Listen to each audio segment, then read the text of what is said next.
Good morning. I'm all in. Are you all in?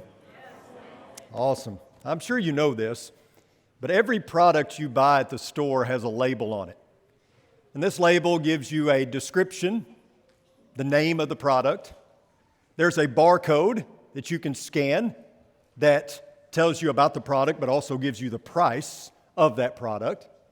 And then there's a list of nutrition facts, like total serving, total carbohydrates, other stuff that maybe you care about, or if you're eating chocolate donuts, you don't care much about. Then you have another label, and do you know what it is? It is the nutrition facts, and it lists some things on there about things related to nutrition. Then you have this ingredients label. They list all the ingredients that are contained within that product. Now, the FDA requires this to be on most products that you buy in the store. And I say most products because the USDA regulates meat and poultry products. Here's an example of an ingredients list. This is pineapple-flavored Fanta soda, one of my favorites.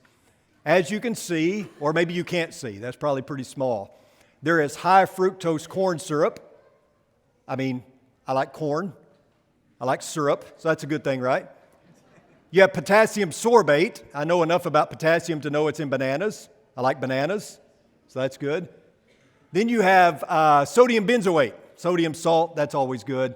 How about sucrose acetate isobutyrate? Well, of course, right? You got to have whatever that is.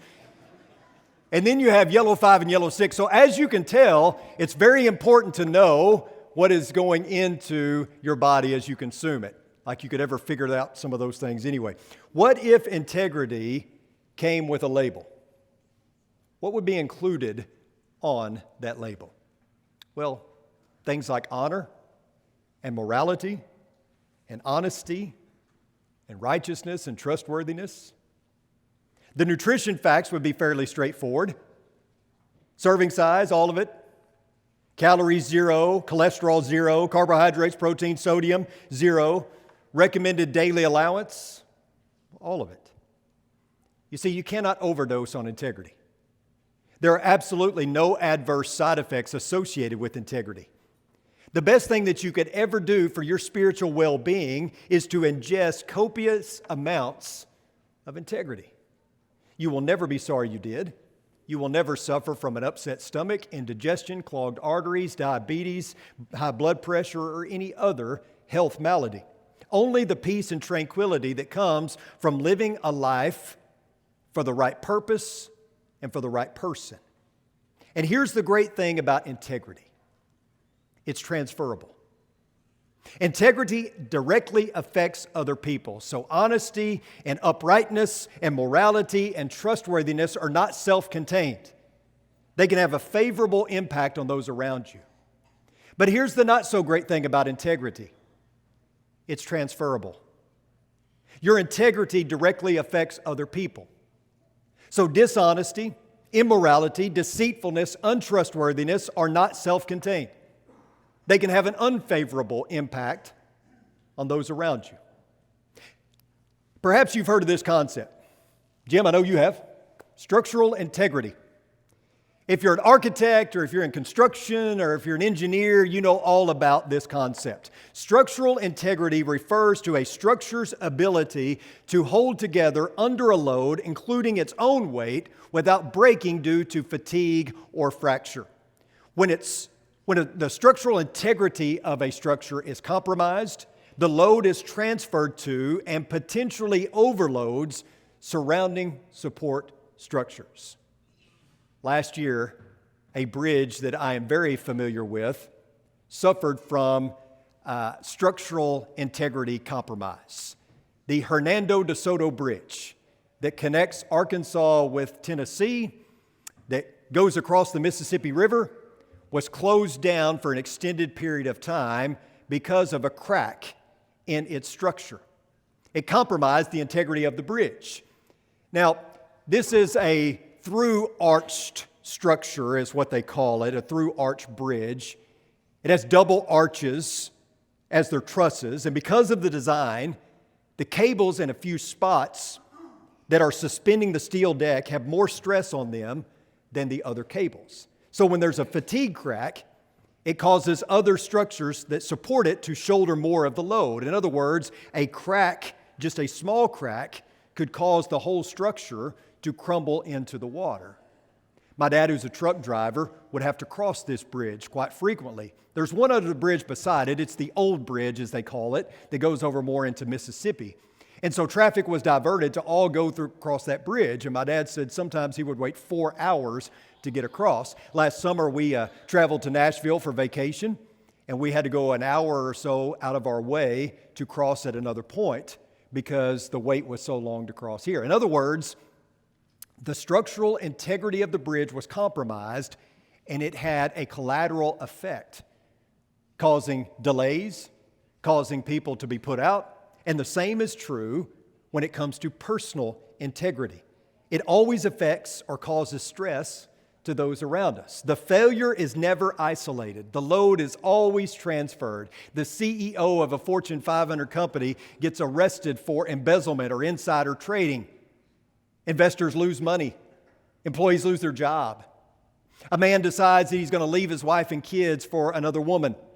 It causes his wife and his children to pick up the pieces and deal with the trauma of divorce. A respected church leader is arrested for whatever reason. It causes collateral damage for the church, for the congregants, right? Whether we're talking about pornography or substance abuse or embezzlement or tax evasion or DWI, whatever it may be, there is always collateral damage. Integrity is personal, but it's not private. The load is always transferred. And there are supporting structures that are affected by my character and by your character. Look with me where Royce read a moment ago, Psalm 15. Starting in verse 1, it says, "O Lord, who may abide in your tent? Who may dwell on your holy hill? He who walks with integrity and works righteousness and speaks truth in his heart.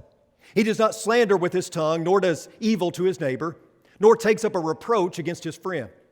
In whose eyes a reprobate is despised, but who honors those who fear the Lord. He swears to his own hurt and does not change. He does not put out his money at interest, nor does he take a bribe against the innocent. He who does these things will never be shaken." David begins with a question, and it's a question that I think should be on the mind and heart of every Christian, and the question is this: who can come into your presence? Now understand, David is not asking, what do I have to do to be saved? He's not asking for a list of thou shalt nots or thou shalt do's so that he can get in God's good graces and sit around his throne for all eternity. No, David is asking what kind of person can worship you? And the rest of this psalm answers that question. David, in essence, is saying, God, I know you're perfect. I know you're so far above me, so who is able to come into your presence? Who is actually fit to be with you? And the short answer is a person of integrity. I think we need a working definition, don't we? We talked about this last week and we gave some definitions. Here is a good working definition of integrity. Integrity is a decision to integrate my heart's values into my daily actions. The word integrity comes from the word integrate, so it's the decision to integrate the values of my heart into my daily actions. And the key to all of that is decision. That's why we call this series It's Your Move. Because you get to decide. It's a decision for you to make. Integrity is chosen. You don't stumble into integrity. No one has ever stepped in it.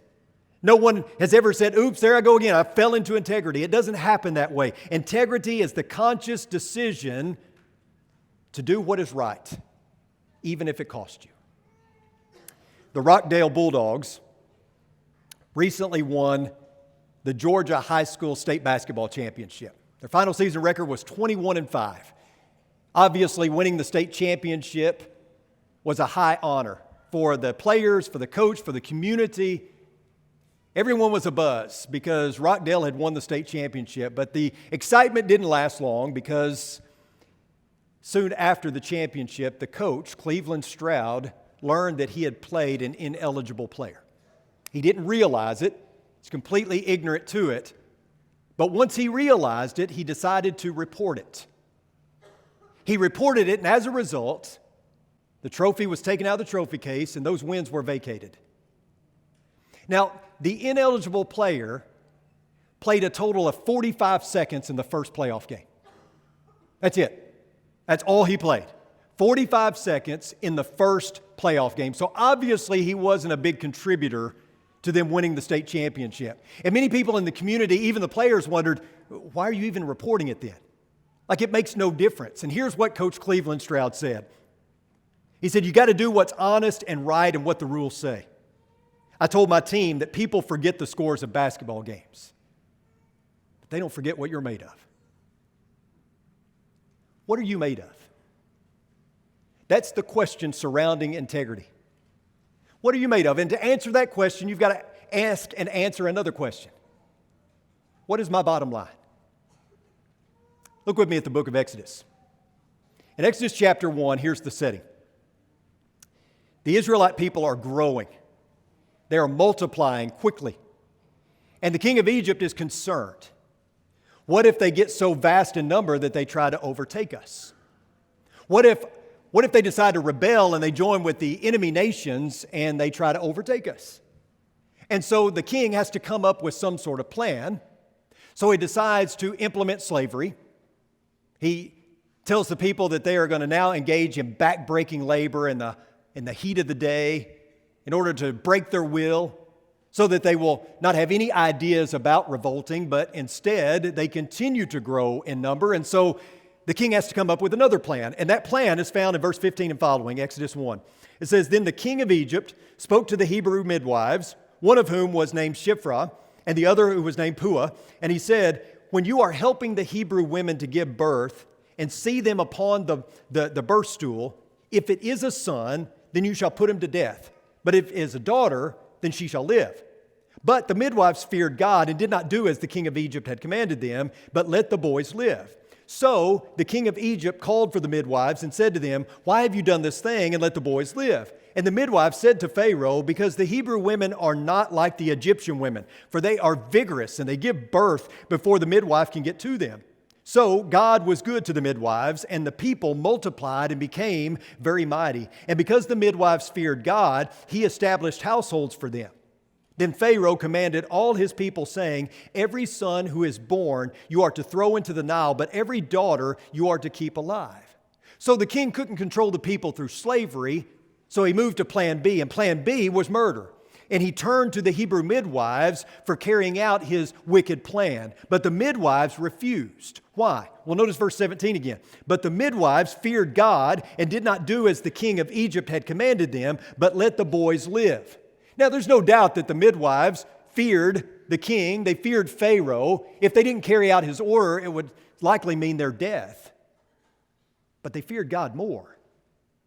They had a king. And it wasn't Pharaoh, it wasn't the king of Egypt.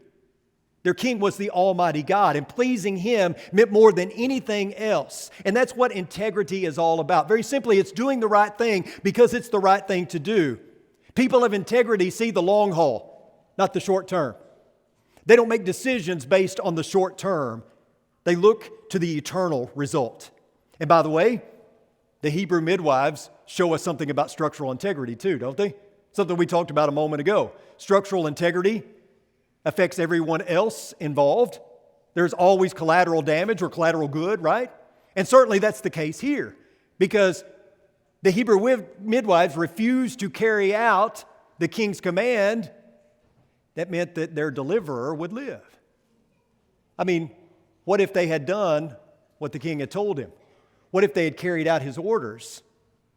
Moses may have been murdered at birth. You see, what these women did is of great significance. But I don't want to leave the impression that integrity is all about one defining moment, that it's all about some grandiose decision. Sometimes, many times, in fact, most of the time, integrity is found in the mundane, the boring, the daily details of life. Integrity is about how you speak to your employees. Integrity is about how you coach your son or daughter's Little League team. Integrity is about how you react when you're driving down the interstate and it goes to one lane and people are trying to get over. Some of you remember that from a couple of weeks ago. Integrity is how you react in traffic. Integrity is how you handle the day-to-day. It's about doing the right thing just because it's the right thing to do. But some might say, why? Why does it matter? Why does any of this matter? What's the big deal? And to that I would say, because there is an expectation that exists outside of you and over you and did not originate with you. Now, the reason I know this is because of people that I talk to, even people who lack integrity, even people who have little to no integrity, have to admit this. It's the person who says, well, I'm not going to church, it's just a bunch of hypocrites. They may have glaring holes in their character. They may even say something like, well, at least I don't pretend to be something I'm not. But they understand there's a standard. They understand that there is a should that exists outside of them, above them, and holds sway over them. The murderers, the bank robbers, the gang members, imprisoned, have their own hierarchy of crimes. Have you noticed that in the prison system? Certain crimes are worse than others. Even the prisoners have this system of worse offenses. Thieves don't expect to be stolen from. Cheaters don't expect to be cheated. You expect people to tell the truth. You're supposed to honor your word. You should keep a secret. We react when someone doesn't do what they're supposed to, which means that we understand this universal should that exists outside of us, above us, that holds sway over us and didn't originate with us. It's like the guy in Long Beach, California that walked into a chicken place with his date. Some date, right? So he walks into this chicken joint and he orders some chicken dinners. They're going to go on a picnic. And the cashier inadvertently put all the cash from the drawer in his bag, $800. And so he gets to the picnic site, and they open up the bag, and they find the $800. And the man immediately gets with his date, and they jump in the car, and they drive back to the chicken place, and he returns the money. And the manager comes out and is so enthusiastic because this man returned the money. He said, you're the most honest man I've ever met. I'm going to call the newspaper. I want them to come down here and do a story and interview you. And he said, oh, no, please don't do that. And the manager said, why not? And he leaned across the counter and he whispered, he said, you see that girl behind me? She's the wife of somebody else. So here's the question. Why did he whisper? Why did he not want the newspaper to do a story? Because he understood that something wasn't right about that situation. He understood that his actions were defying a standard. There is an expectation associated with integrity that all people would agree on. There is a universal should that stands outside of you, above you, and holds sway over you. If it's not that way, then that would mean that integrity is nothing more than a tool to get your way until it gets in the way. In other words, integrity is fragile. It's nothing more than a courtesy or a convenience. You want a prime example of this? Your government. Because your government does this all the time. It uses integrity as a way to get its way until it gets in the way. So as soon as there's a right or a wrong, justice or injustice, as soon as that gets in the way, then whoever is in control of the government decides, okay, now this is what is right and this is what is wrong. Happens all the time. It's constantly changing, and it changes depending on who is in control, which means that integrity must be tied to something. Integrity must be anchored to something. Otherwise, it's fluid and it's open to defining and redefining by personal and public opinion. Majority rule is a democracy. Minority rule is a dictatorship. But whoever's in control and in power gets to decide. Let me ask you this. Should women have the right to vote? Should women be allowed to vote? Absolutely. Why? What's your reason? Is that based on personal conviction? Or public opinion, or the fact that you don't want to sleep on the couch tonight? I mean, what's your reasoning for that? Let me ask you this. Is slavery wrong? Why is it wrong? By the way, there was a time in our history where the majority believed that women shouldn't have the right to vote. There was a time in history where people, even some Christians, believed that slavery was normal, that it was natural, that it was moral. Some people were made to be ruled over, and some people were made to rule over them. It's just the way it was. Who's right? Well, I have no doubt that what I believe about slavery or women being allowed to vote is right. I believe that women should have that right. I believe that slavery is wrong, and you're not going to convince me otherwise. On January the 22nd, 1973, 7 of 9 Supreme Court justices ruled that a woman has the right to choose an abortion. Many were and continue to be outraged. Why? What does your outrage rest on? Is it personal conviction, opinion, life experience? Others are outraged at the thought of overturning Roe v. Wade. Why? Because of deep political conviction? Your outrage is an appeal to should. It's an expectation. You could give me several reasons as to why you think slavery is okay, but you will never change my mind or convince me. I cannot be swayed on this matter because besides the fact that it is self-evident to me, there is a truth that my conviction is rooted in. I have a divine standard, and that's my bottom line, and that should be everyone's bottom line. And this bottom line orients my life. It shapes my character. If you have integrity, nothing else matters. If you don't have integrity, nothing else matters. Romans 2.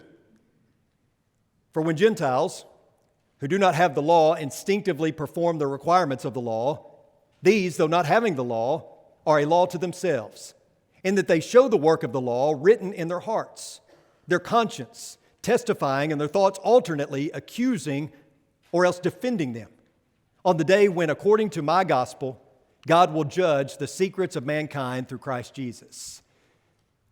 So Paul has addressed the Jews thinking that they have some special status before God because of their heritage. We're the Jews. We're God's chosen. So therefore, we're in. We don't have to worry about anything. Paul has already approached that. Now he's turning to the Gentiles, whom I believe that, they're good because they never had a law. They may think that the Jews should receive harsher punishment because they had a law and they disobeyed it. And the Gentiles say, well, we never had a law, so we can plead ignorance here. And Paul says, no, that's not the way it works. You may not have had the law, but you had a law. And what was it? He says, you may not have had the Torah, but you had a law nonetheless. And where did it come from? He says, it was written on your hearts. Their conscience testified to it. It's like they had this inner compass that was calibrated to the North Star, which is God. And when Gentiles who don't have the law instinctively do what the law says, it shows that their consciences are being fine-tuned to the divine law of God that's for everyone, both Jew and Gentile. Paul even says that their thoughts accuse them. And we know all about this. We've all been there. You have faced a temptation, and in your mind you've heard, don't do it. You'll regret it. You've also had a situation where maybe you chose the right thing to do in the moment, and in your mind, your conscience said, good job. I know that wasn't easy, but it was the right thing to do. You see, the moment you attempt to justify your behavior, you acknowledge the law of God written on your heart. There is something outside of you holding sway over you. You can't escape it. There is a certain expectation that stands outside of you and that bears down on you. There is a divine standard that you can choose to ignore in favor of some wishy-washy, relative, subjective, flavor of the month cultural norm, but you do so at your own peril. So, just to summarize, integrity is something that we expect, it's something that we celebrate, and it's something that we can't escape. So how do I get it? Well, you got to be anchored down. You have to be anchored to something that is outside of you. Of course, that something is God and His Word. That should, that stands outside of you and above you and holds sway over you, has to be God and His will, because it's the only thing that's concrete. It's the only thing that's stable. That is what we must all be anchored to. Paul wrote this. He said, all Scripture is inspired by God and profitable for teaching, for reproof, for correction, for training in righteousness, so that the man of God may be equipped for every good work.